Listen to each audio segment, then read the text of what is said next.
Second number का सबसे important point है इंडिया का growth acceleration. More than 600 billion की अपॉर्चुनिटी इंडिया के अंदर है जहां पे आपके पैसे बन सकेंगे। आज ग्रोथ कैपिटल हेडरूम 600 बिलियन से Indian companies need 600 billion in growth capital. 10% of active companies have access private investment ever, creating a massive deployment potential। 600 billion dollar का है। इंडिया के अंदर भी और 600 बिलियन डॉलर चाहिए जिससे कि हमारी कंपनीज और बड़ी ग्रोथ हो सके, और अभी तक हमारे पास है खाली डिप्लॉयड हुए 11 बिलियन, यानी एक बहुत बड़ा गैप है इन्वेस्टमेंट का जहां पे पैसा बन सकेगा।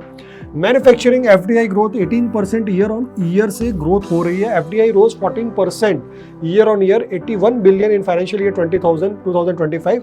Manufacturing FDI up 18% year on year.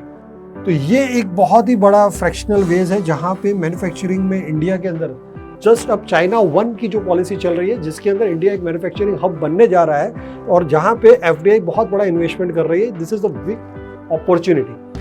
Third and very important point, investor moving up the funnel. Global GPS VCs such as Elevation Capital are reallocating from early mid stage to growth stage। यहाँ पे एक बहुत बड़ा fund early stage और mid stage से growth stage में focus होके आ रहा है, यानी जो कंपनियां सस्टेनेबल है, अच्छी है, मैन्युफैक्चरिंग कर रही है, नई चीज़ों के ऊपर वर्किंग कर रही है, वो कंपनियों को पैसे की भी ज़रूरत है और वहाँ पे वेल्थ क्रिएशन की बहुत बड़ी अपॉर्चुनिटीज़ है। उसी अपॉर्चुनिटीज़ में हम जा रहे हैं।